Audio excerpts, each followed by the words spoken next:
John Lee sets up 4 task forces to tackle key problems facing the city.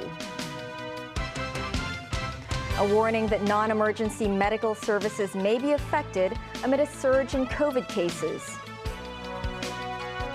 And in the UK, 2 members of Boris Johnson's cabinet resign.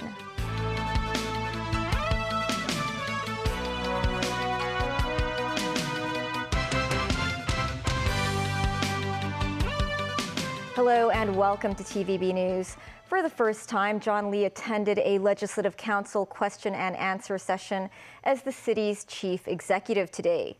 Lee said he will set up 4 working groups to be led by top officials to tackle key problems ranging from housing supply to poverty. Sharon Tang has the story. Chief Executive John Lee has always made it clear he will tackle the biggest problems facing Hong Kong, and he has demonstrated his governing style by promptly setting up 4 task forces to deal with issues such as housing shortage. In addressing the issues on concerns of the public, we need to have high-level leadership and coordination. I believe that some of the efforts need to be led by SODs. Among the 4 newly set up task forces, the Housing Supply Task Force will be headed by Financial Secretary Paul Chan. He will be in charge of coordinating all land and housing departments to streamline procedures. That means the working group will replace the Steering Committee on Land Supply. That is not just confined to public housing, but also private housing. Secondly, I would be overseeing the transport-related infrastructure so that the development potential of the land along this infrastructure can be released. We will be publishing the forecast of land supply in the coming decade. Deputy Financial Secretary Michael Wong will lead a task force to expedite public housing projects. The aim is to boost supplies for the next 5 years. The District Affairs Coordination Working Group tasked with improving street hygiene will be chaired by Deputy Chief Secretary for Administration Chek Wing-hing. Chek listed some of the key concerns to be addressed. I'm sure issues like youth development, how to contain the COVID-19 situation, and how to help reduce the inconvenience to travelers coming into and going out of Hong Kong. Those are obviously also our priorities. And Chief Secretary for Administration Eric Chan will be in charge of alleviating intergenerational poverty. Part of the plan is to have people with achievements mentor underprivileged students to help them with life planning and financial assistance. How to spend the money will be decided by the mentor. And then the mentor will decide if, for example, to attend a course will be very helpful to the student. Then he will arrange payment for the training course. Instead of giving them the money so that they like to spend in whatever way they want. Initially, some 2,000 Form 1 to 3 students living in subdivided flats will participate in the 1-year program. Businesses, social welfare sectors and schools will be engaged to make contributions. Sharon Tang, TVB News.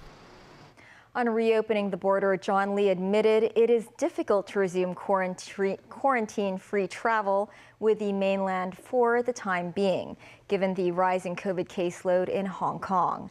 But he told lawmakers the government will continue to negotiate with mainland authorities. Christy Khan reports. Speaking at his first question and answer section in the Legislative Council, Chief Executive John Lee emphasized that the new administration will continue to curb the spread of COVID-19 in the city. I don't agree we should lie flat. We shouldn't allow the number of confirmed cases to keep going up. Lee added the authorities will keep working on early identification, early isolation, and early treatment to reduce deaths and serious cases. He said it is important to strike a balance between risk and needs while using science and data to achieve the maximum effect using the lowest cost and minimize the impact on normal activity in the community. We We will also consider wider application of technology to minimize the inconvenience caused by quarantine. The Health Bureau is now reviewing the relevant data so that we could have a scientific and a targeted approach with the quarantine arrangement. This includes the quarantine period in hotels and so on. Lawmaker Connie Lam asked Lee if the government will consider introducing different quarantine periods for different people, depending on whether they had been to high-risk places. Lee seems to prefer a cautious approach. With the hotel quarantine, we need to base our policy on precise data. We'll see how we can shorten the quarantine period while managing the risk. I don't want to have to backtrack after announcing a policy. Given the growing number of COVID infections in Hong Kong, Lee admitted that it may be difficult to resume quarantine-free travel arrangement with the mainland. But he said the government will keep on communicating with mainland authorities to explore possible options. Christy Khan, TVB News. In the question and answer session, John Lee also revealed his plans to set up a chief executive's policy unit and have monthly meetings between top officials and lawmakers. Antichamber exchanges could allow each director of bureau to have regular exchanges with members face to face. This will help them to build a close collaboration with members. It will be an opportunity for them to better explain policies and also for them to better learn about public sentiments. John Lee added the meetings will be led by a senior secretary or deputy secretary of department, together with 5 to 6 policy secretaries. The CE said he will lead the first meeting with his top officials.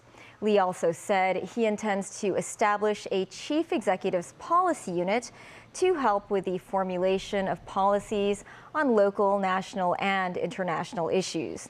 The unit would also help the government understand public sentiments and the needs of different sectors of Hong Kong. Hong Kong reported 2,815 new COVID infections today. That's over 500 cases more than yesterday. Today's tally includes 143 imported cases. Authorities are warning that some non-emergency medical services might be affected due to the 1,000+ new cases every day. Jackie Lin reports. For days, the city's daily COVID caseloads have hovered around the 4-digit level. The hospital authority says that has led to a marked rise of COVID-related hospital admissions. In early June, there were around 30 to 40 hospital admissions every day. Over the past few weeks, the daily admission rate has jumped to more than 100. The number of hospitalized COVID patients more than doubled from roughly 400 to around 830. Authorities warn of possible disruptions to non-emergency hospital services.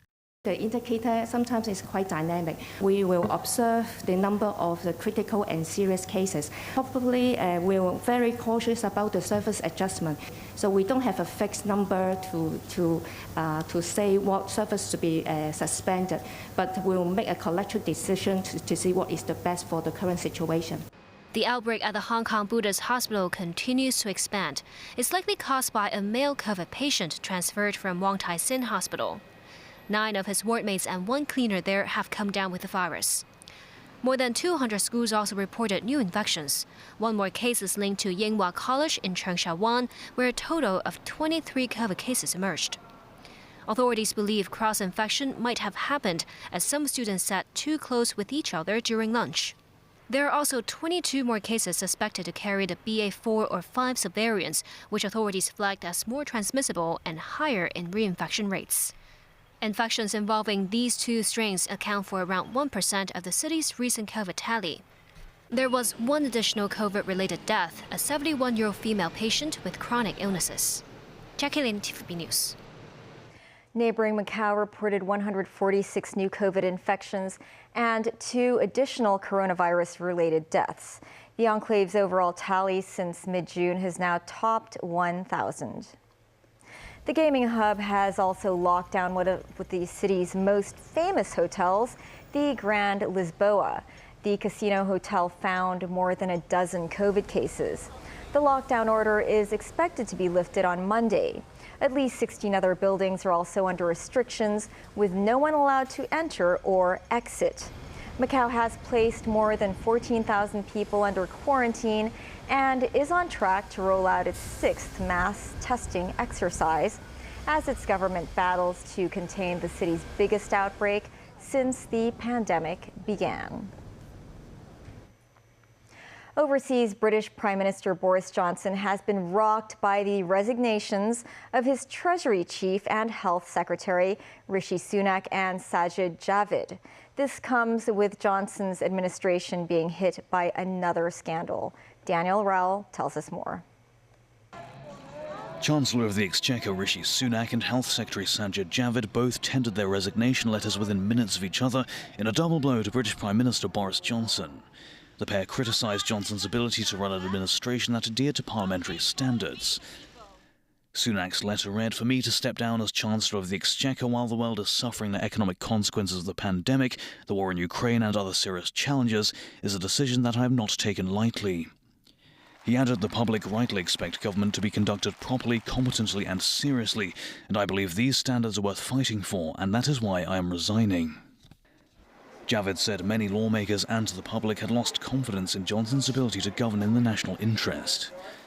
Former Education Secretary Nadhim Zahawi has now been appointed as Chancellor of the Exchequer, succeeding Sunak.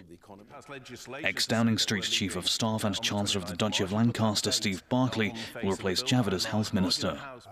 The resignations come with Johnson under scrutiny about whether he knew an MP he appointed to a role in offering pastoral care in the Conservative Party had been subject to allegations of sexual misconduct. The Prime Minister had also been slammed for a report which exposed parties that took place at Downing Street during the UK's pandemic lockdowns and for failing to address Britain's soaring cost of living. Still, Johnson has so far resisted calls to resign, having survived a confidence vote within his own Tory party a month ago. Under Conservative Party policy, he cannot face another such challenge for a year. However, some lawmakers are believed to be seeking to launch a bid to change this regulation in an attempt to oust the Prime Minister. Furthermore, Johnson is under investigation by a parliamentary committee over whether he lied to Parliament about breaking pandemic lockdown rules. Daniel Rowell, TVB News.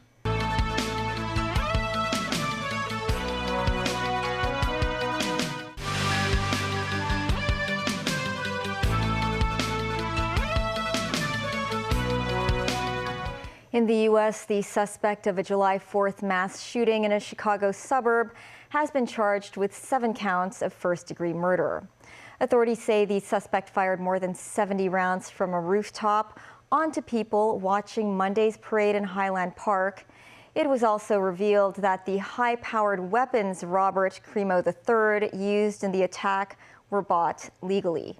This report from NBC News. Tonight, investigators revealing the terror and chaos caused by that mass shooting in a Chicago suburb was weeks in the making. The alleged gunman even devising an elaborate escape plan. It was just chaos. Everybody was running.